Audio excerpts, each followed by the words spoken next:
Book of Enoch, chapter 9. And Azazel taught men to make swords and knives and shields and breastplates, and made known to them the metals of the earth and the art of working them, and bracelets and ornaments and the use of antimony, and the beautifying of the eyelids and all kinds of costly stones and all colouring tinctures. And there arose much godlessness, and they committed fornication, and they were led astray and became corrupt in all their ways. Semyaza taught enchantments and root cuttings, Amaros the resolving of enchantments, Barachial taught astrology, Kokabel the constellations, Ezekiel the knowledge of the clouds, Arachiel the signs of the earth, Shamsiel the signs of the sun, and Sariel the course of the moon. And as men perished they cried, and their cry went up to heaven. These words from the Book of Enoch recount the teachings of fallen angels, entities that bestowed forbidden knowledge upon humanity. What they taught would echo through the ages, shaping civilizations while corrupting them from within. But this ancient knowledge, given at such great cost, has not been lost. It lives on, embedded in the cultures of the world. The fallen angels, archons known as the Anunnaki and others, stole the knowledge from man, claimed to be our creators and used it to teach dominion, and the unseen forces that surround us are not all powerful interdimensional beings, but they are clever, and they use our bodies in exchange for knowledge. Each teaching can be traced to a specific culture, a reflection of humanity's diverse attempts to wield these gifts. Ezekiel's knowledge of the clouds. The Native Americans carried this wisdom, reading the skies and the movements of the clouds to predict weather patterns. Their understanding of the natural world was unparalleled, a profound connection severed by modern systems that dismiss such wisdom as mere folklore. Kokabel's constellations and Barachital's astrology, the Mayans, exemplify this teaching. They look to the stars, decoding their alignment to create calendars of extraordinary precision. Their mastery of celestial movements remains a marvel, a legacy of knowledge that feels almost otherworldly. Shamsiel's signs of the sun. The ancient Egyptians harnessed this wisdom, creating sundials and aligning their monuments with the solar cycles. The pyramids and the Great Sphinx stand as enduring testaments to their profound understanding of the sun's power. Sariel's course of the moon. Early Islamic cultures were guided by the lunar calendar, using its phases to mark time and conduct rituals. The moon became both a spiritual guide and a scientific reference, intertwining the divine with the practical. Arachiel's signs of the earth. The Aboriginal peoples of Australia embodied this teaching, reading the land as though it were a sacred text. They understood its signs and cycles, living in harmony with the environment in a way that modern societies can only dream of replicating. Semyaza's root cuttings and enchantments. This knowledge reverberates through the herbal practices of ancient Chinese medicine and the shamanic traditions of South America. Both systems recognized the power of plants to heal or to harm, their wisdom surviving despite relentless efforts to suppress it. Each of these gifts, while extraordinary, came at a cost. The Book of Enoch tells us that unclean rituals arose alongside these teachings. Humanity became corrupt, and they defiled their bodies, their temple misusing what was given for purposes of control, domination, and greed. What if I told you that 90% of diseases are a result? Infection like pinworms, blood flukes and toxins like food color, preservatives, beetle wings and nitrates in our food, parasites and candidiasis, fungus and yeasts. Imagine for a moment that every ailment, every fever, ache or creeping dread is not a biological accident but a deliberate attack. Parasites, fungi and viruses are not merely microorganisms, they are agents of destruction. Fallen angels stripped of their heavenly forms, intent on consuming and controlling its host, humanity. Something else very interesting you should probably know concerning hive-minded insects like bees, ants, bacteria and viruses. These creatures work as a superorganism, and they are self-aware, sentient, each playing a specific role within a colony. They pass information down genetically, incapable of forgetting knowledge, environmental details and disease resistance. This mirrors some descriptions of possession controlled by a queen, she. defiles and consumes the host, an external force controlling the individual. Are these ancient tales of possession just creative explanations for diseases, or is science just now beginning to understand? There's more to this story, a duality in the manifest nature of these malevolent species. Both religious and medical treatments involve a period of affliction, a specific treatment duration, and a need for a specialized authority figure, priest or doctor. For example, it's 3 days of prayer and fasting to exorcise a demon, the lower of the fallen strata, allegedly able to whisper and weaken the will of its host, and 7 days to exorcise the devil, higher deities of the fallen strata, full consciousness having dominion over the host. But you have to also go see a priest. Coincidentally, it takes 3 days to get over a bacterial infection or a cold, a demon. However, it takes 7 days of an antibiotic to kill a viral infection, a devil, and you have to go see a doctor for a prescription. These clearly reflect deeper cultural narratives and potentially evidence of a deeper knowledge concerning affliction, thus alluding to a linked treachery going back ages, one that separates you from your power, knowledge, or ability to heal yourself. It's like our collective psyche has shaped these narratives to make sense of the unknown and gave up our authority to find order amid chaos and fear. It is something far more deceptive than you can imagine.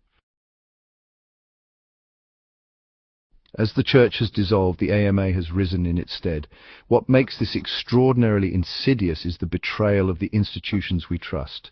Religion and medicine in Euro-Western cultures have commoditized healthcare, transforming it into tools of division and dependency through financial fascism. Once meant to heal and guide, they now bind us, separating us from the ability to heal or treat ourselves, quite literally by law. Yet they have cured nothing in over 70 years and rarely offer resolution. This is not a coincidence. They're in our homes, forcing genetically altering mRNA vaccines that incur transhumanism, with mandating policies that affect our children, contractually placing the responsibility, the karma, on the sign bearer of the signature, you. It is the design of darker forces that thrive on our ignorance and compliance. But this is not a new battle. The glistening one, the serpent in the Garden of Eden, set this in motion. The word serpent translates to glistening one, not a mere snake, but a shimmering, wet entity that infiltrated and corrupted. They went into her, the ancient texts say, echoing the invasive, consuming nature of the parasites we face today. The serpent's deception has evolved, taking on new hosts and operating through new systems, but its intent remains unchanged.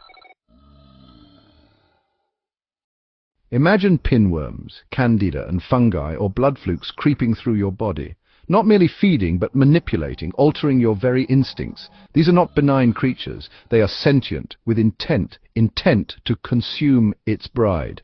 Science may document cases like Toxoplasma gondii altering host behavior, the rat, literally forcing its host to seek out death so it can return to its preferred breeding ground, the cat. Or how about rabies inducing aggression and uncontrollable rage, producing almost inhuman strength? There are many others, but science has only just started to grapple with the truth of their malevolence. These organisms do not merely exist, they conspire. They are echoes of that ancient glistening one, stripped of divine grace but still intent on dominion, pupae defiling the flesh of man, a hive consciousness seeking a single container to carry out its will hidden in the subconsciousness of man. Consider this: the American Medical Association quietly stopped testing for parasites in annual checkups some 35 years ago. Meanwhile, it's estimated that upward 40 million Americans carry pinworms alone. Let that sink in. That's more than the population of California. While doctors chase symptoms, parasites rarely get addressed, their menace hidden in plain sight. But sure, let's panic about lesser threats. Like COVID-19, a Swedish lab created flu, which pales in comparison to this silent epidemic affecting 171 million chronically ill Americans. There was a time when humanity understood the sacred connections between health, spirituality, and the world around us. Ancient cultures embraced this knowledge, each in their unique way. The Native Americans could read the weather, discerning meaning in the clouds and the rustling leaves. Knowing how to read the times, the Mayans mapped the stars with celestial precision, seeing patterns and truths where others saw only random points of light. Each culture cultivated wisdom rooted in observation, intuition, and reverence for the natural and spiritual world. And yet, these traditions were severed, replaced by systems that commodify knowledge and faith. Stripped of their sovereignty, forced to comply with systems bent on control and domination. Jesus demonstrated through the washing of Peter's feet that cleanliness is not merely physical but deeply spiritual, an act of reconnection and healing. Acknowledging the parallel that they shall strike at our feet and we shall crush their heads is without irony that we do not walk on snakes. Cleanliness is next to godliness, the saying goes, but it has been twisted by institutions that profit from sickness and separation. Scriptures warned us of the threat. Isaiah spoke of worms that do not die, fire that is never quenched. In the New Testament, the possessed man in the tombs could not be subdued, even by chains. These were not mere metaphors. When asked, the devil responded, "I am legion, for I am many." They were accounts of the forces that consume and control. Yet the institutions that claim to safeguard us, the Church, the AMA, have taken these truths and used them to shackle, not liberate. Exorcisms, once sacred acts of healing, became tools of power yielded by only the Church. Now in the hands of the AMA, diagnoses and prescriptions became commodities intended to mask the real issues luring in you, blood and your flesh. And so the systems we trust led us further from the truth, keeping us docile, dependent, and blind to the forces that truly shape our lives. The natural world bears the marks of these ancient invaders, carved in stone since the beginning of time, warning us of the treachery lurking beneath our feet. The horsehair worm compels its insect host to drown itself, a grotesque echo of possession. Hive-minded creatures like ants and bees operate as a collective will, a dark parody of unity. Parasitic fungi hijack their hosts, forcing them to act against their own survival. These are not just organisms, they are legion.